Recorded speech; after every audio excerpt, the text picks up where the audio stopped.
Many people are surprised to learn that there are more slaves today than at any other time in human history. According to the global estimates released last year, 50 million people were living in slavery in 2021, with 28 million in forced labor and 22 million were trapped in forced marriage. This number has risen by 25% since 2016. Women and children remain disproportionately vulnerable. A new study by the International Labor Organization revealed that annual illegal profits from forced labor in the private sector surged to $236 billion, a 37% rise since 2014.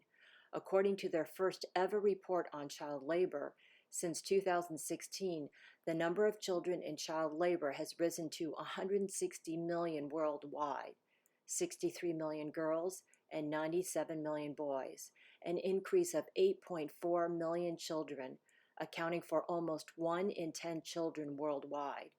Nearly half, 79 million, engage in hazardous work that directly endangers their health, safety, and moral development. What the report tells us is alarming. Global progress to end child labor has stalled for the first time in 20 years, reversing the previous downward trend that saw child labor fall by 94 million between 2000 and 2016. The agriculture sector accounts for the largest share of child labor worldwide. Child trafficking is the worst form of child labor. Globally, 1 in 3 victims of human trafficking is a child. In West Africa, more than 75% of trafficking victims are children who are often subjected to dangerous and exploitative labor conditions. According to the United Nations Office on Drugs and Crime, children are twice as likely to face violence during trafficking than adults. These disturbing statistics underscore the urgent need to protect at-risk children from exploitation and for right to be free to continue the fight against human trafficking. We are committed to rescuing the most vulnerable victims, children, and providing them with a safe environment to attend school and pursue their dreams. Right to be Free rescued several trafficked teens and young women trapped in the sex trade after receiving tips from our informants. They were all lured from Nigeria to Ghana by friends with a false promise of a job. But when they arrived in Ghana, they were forced into sex work, with quotas of up to 20 men a day. One victim, Miriam, twice ran away, but her pimps caught and beat her. She endured this nightmare for 1.5 years until she became seriously ill and her madam abandoned her at a medical center. When the staff learned of her plight, they notified the authorities who contacted Right to Be Free. We were paying for her hospital expenses and she was diagnosed with HIV/AIDS. She was too weak to sit up and her memory was impaired by her condition, so despite our efforts, we were unable to locate her family. Tragically, she passed away 3 months ago. We coordinated the rescue of these girls with local police, who asked Right to Be Free to support them so they could remain in Ghana to testify against their traffickers. Right to Be Free paid for their hotel, medical services, psychological counseling, food, clothing, and basic necessities. The girls bravely appeared in court and testified against their traffickers. We paid for their safe return to their communities of origin in Nigeria, escorted by an officer, and we worked with NGOs in Nigeria to monitor their well-being. Other young minor girls were intercepted at the Ghana and Togo border by immigration as part of our joint trafficking prevention program, where we identified unauthorized points of entry. Fortunately, we were able to prevent these young girls from being sex trafficked. We paid for their safe return back to Nigeria. Unfortunately, due to the lack of funding, we had to suspend this critical prevention operation. During our scouting trips to Lake Volta, the world's largest man-made lake, we identified 4 young trafficked boys, brothers Kobina and Yorku, ages 5 and 8, and Kojo and Kwese, ages 7 and 10. During one trip, Prince, Right to Be Free's field officer, who was once trafficked and rescued in 2004, talked to Kobina. Kojo, who was sitting between Yorku and the master, had scars on the top of his head. which are the result of physical beatings when masters hit the children with the large fishing boat oars. Eric Piazza tried to talk to Kwesi, and while he could hear, he couldn't speak. Eric suspects Kwesi's inability to talk may be due to the trauma of being trafficked at such a young age for 5 years. All 4 boys were rescued last December, right before Christmas. Kwesi, standing next to the village chief, was reunited with his maternal grandmother.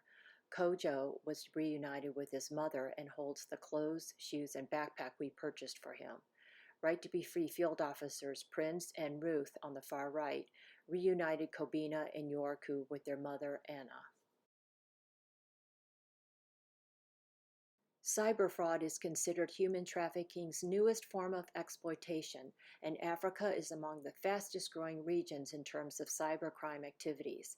As detailed in the 2023 U.S. State Department Trafficking in Persons Report, traffickers post fake job listings to recruit adults and children from dozens of countries, including Nigeria, Brazil, and the U.S.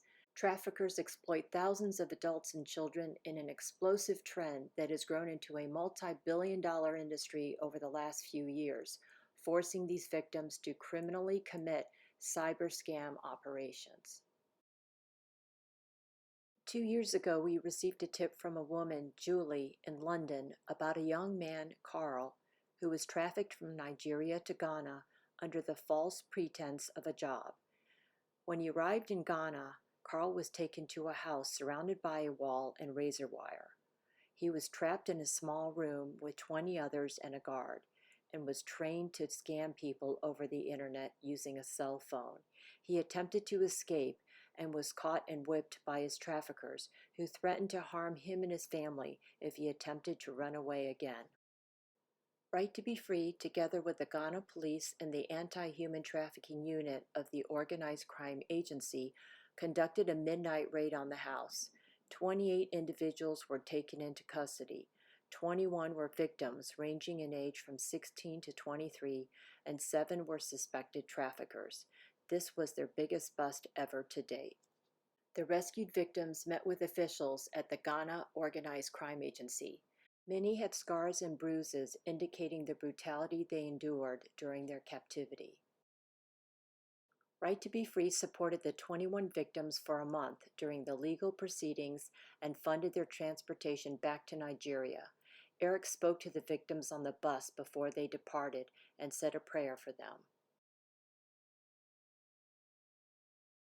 Through one of our informants, Right to be Free identified a 10-year-old girl, Ebel, who was a victim of exploitation and abuse by a woman who trafficked her from Nigeria to Ghana to work as a domestic servant. Ebel showed clear signs of physical abuse as evidenced by the visible scars, bruises, and welts on her face and body, and trauma to her eye. Right to be Free, in collaboration with the Ghana Law Enforcement Agency specialized in organized crime, conducted surveillance on the gated house where Ebel was living. Once we verified she was trafficked, law enforcement broke into the house and rescued her.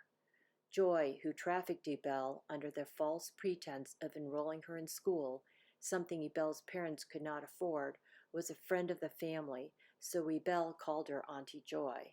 Ebel never went to school, and she was forced to do all the domestic chores. She was given one small meal a day and worked long hours until past midnight, and then awoke early each morning to care for Joy's 2 young children, ages 2 and 4 years old, when she herself was only 8 years old. When we rescued Ebel, we observed appalling signs of abuse. She had a broken tooth and an eye hemorrhage. Ebel said, "Joy sends me on errands to buy her alcohol, drugs, weed, and cigarettes. Each time she takes them, she always beats me." Beatings with a coffee mug and saucepan left scars on Ebel's head.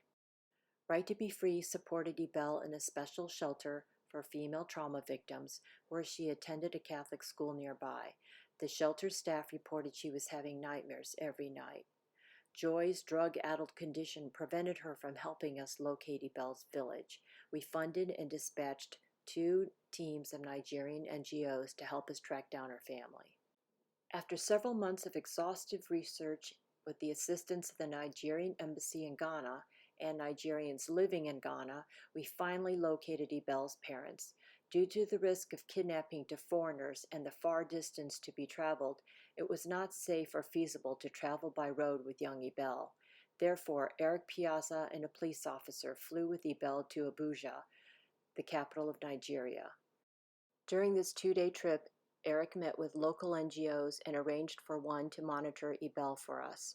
Right to Be Free also assisted her parents with traveling to Abuja to reunite with Ebel, and we are paying for her school tuition for 1 year so she can continue her education. Ebel watches the door for her parents to arrive. Yes.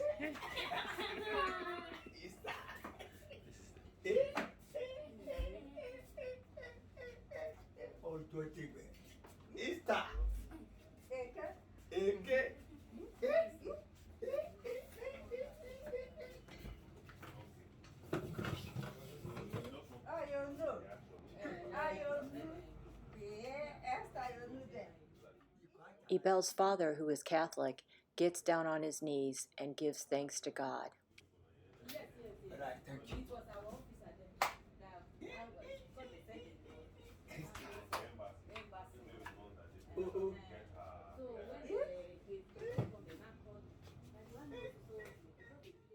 Ebel is all smiles, and when she sees her uncle, she gives him a big hug, and he asks how she is doing.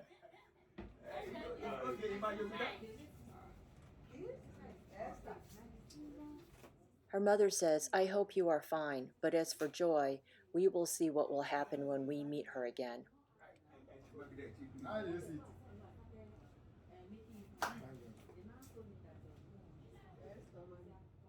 At one point, Ebel's father breaks down and is overcome with emotion after being reunited with his daughter.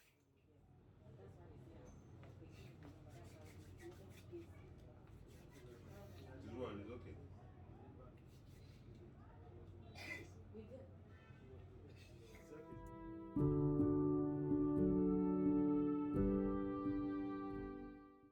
The long shadow of slavery continues to darken the lives of children around the world.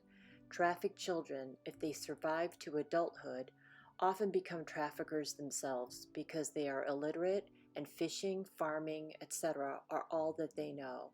Therefore, the cycle of abuse and trafficking continues unabated. Right to Be Free remains committed to rescuing the most vulnerable victims and providing them with a safe environment to attend school to break the cycle of poverty and the bonds of slavery.